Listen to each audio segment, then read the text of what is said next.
हज़रत टीपू सुल्तान शहीद रहमतुल्लाहि अलैह मर्दाना उनका मुकाबला किया, आमने सामने होकर उनका मुकाबला किया, लेकिन चंद गद्दारों ने धोखा दे दिया, जिसकी वजह से हज़रत टीपू सुल्तान शहीद रहमतुल्लाहि अलैह की शहादत हो गई।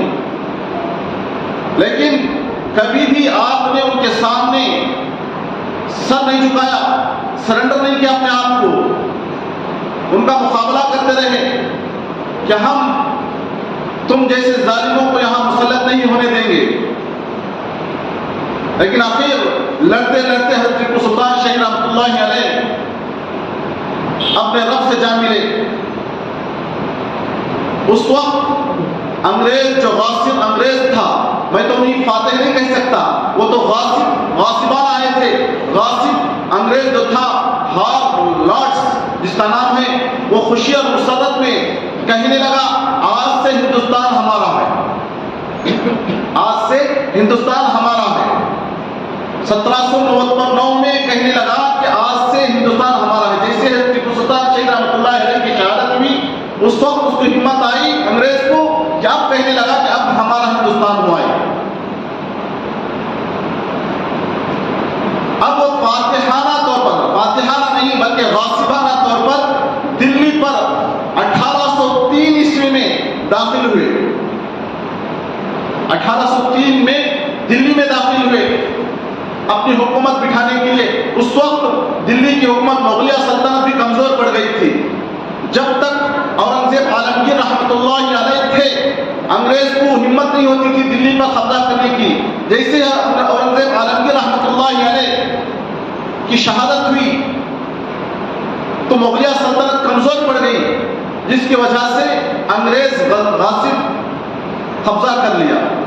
जब तक औरंगजेब आलमगीर रहमतुल्लाहि अलैह की हुकूमत थी, अंग्रेजों के दांतों को खट्टा बना कर दिए थे, बहुत मुश्किल बना दिए थे उनका जीना, हसब करने नहीं दे रहे थे।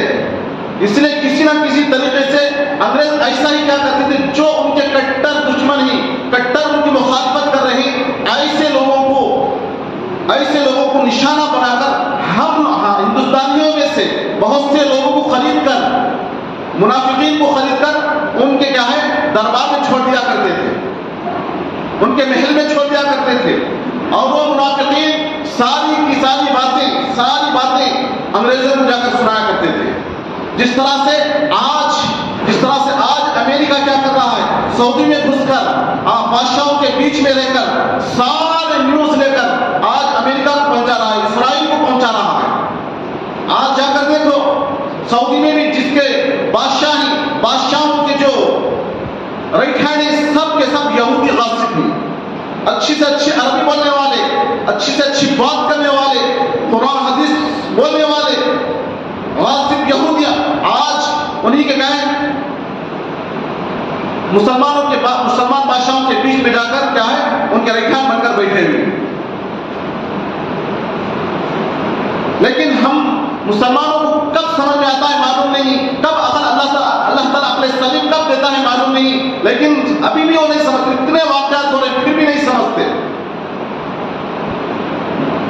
ऐसा ही अंग्रेज मुसलमानों के बादशाहों के बीच में अपने अपने लोगों को छोड़ दिया करते थे, और वो लोग जाकर अपनी सारी क्या है मुसलमानों से सारी सस्पेंस बातें जाकर उनको सुनाया करते थे। औरंगजेब आलमगीर रहमतुल्लाहि अलैह बड़े अल्लाह वाले भी थे, नमाजी भी थे, इबादत गुजार भी थे, बादशाह भी थे। उसके बावजूद क्या है हुकूमत चलाते थे इंसाफ के साथ। आज लोग क्या कर रहे हैं, उन्हीं के सबसे ज्यादा दुश्मन बने हुए हैं, औरंगजेब आलमगीर रहमतुल्लाहि अलैह के दुश्मन बने हैं। क्यों औरंगजेब आलमगीर का नाम देना है, रास्ते का नाम क्यों देना है, उनकी किताबों में नाम क्यों लिखना है? क्यों? इसलिए कि औरंगजेब आलमगीर रहमतुल्लाहि अलैह यहूदियों का, अंग्रेजों का क्या है उनका जीना मुश्किल बना दिया था।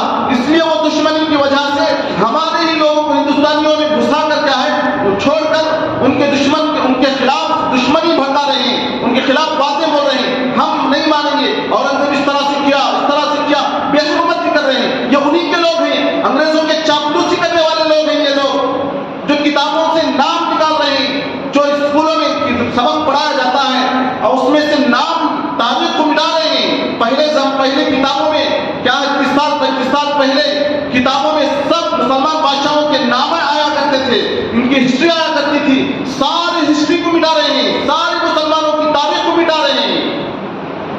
अभी हाल में टीपू सुल्तान शहीद रहमतुल्लाह अलैह का दर्स की सबकों से क्या है स्कूलों से निकाल दिए हैं। क्यों? इसलिए कि यही लोग सबसे ज्यादा उनके खिलाफ खड़े हुए थे, उनका मुकाबला कर रहे थे। कौन? हज़रत टीपू सुल्तान शहीद रहमतुल्लाह अलैह, औरंगजेब आलमगीर रहमतुल्लाह अलैह और बहुत सारे मुजाहिदीन, बहुत सारे मुसलमान बादशाह उनके खिलाफ थे। तो आज जो सबसे ज्यादा अंग्रेजों के दांतों को खट्टा किया, उन्हीं को आज निशाना बनाकर उंगली उठा रहे, उनके खिलाफ लोगों में भड़का रहे। ये टीपू सुल्तान इस तरह से किया, टीपू सुल्तान नाउजुबिल्लाह इस तरह से किया, अनेक तरह की जबान बदजबानी के साथ इस्तेमाल कर रही। ये जो बदजबान इस्तेमाल कर रही, ये यहूदियों की, अंग्रेजों के तरबियत चाटने वाले लोग हैं। ये लोग उन्हीं के लोग हैं। ये यहाँ के हिंदुस्तानी लोग नहीं हैं। ये जो भी खिलाफ बोल रहे हिंदुस्तान के और यहाँ के बादशाहों के खिलाफ बोल रहे, हिंदुस्तान नहीं है वो तो अंग्रेजों के छोड़े हुए चापलूसी करने वाले मुनाफिकीन हैं, गद्दार हैं ये लोग। तो 1803 में दिल्ली में दाखिल हो गए और वहां के बादशाह मुगलिया बादशाह आखिरी बादशाह थे बहादुर शाह जफर, उनको वहां से जिला वतन कर दिया गया, वहां से निकाल दिया गया, जिला वतन करके बर्मा में डाल दिया गया बहादुर शाह जफर रहमतुल्लाह अलैह। और उसके बाद वहां के जो लोकल बादशाह, मुसलमान बादशाह तय किए, मुकर्रर किए, जो उनकी बात सुनना है, जो उन्हीं के जैसे काम करना है, ऐसे बादशाह को, ऐसे आदमी को चुनकर मुकर्रर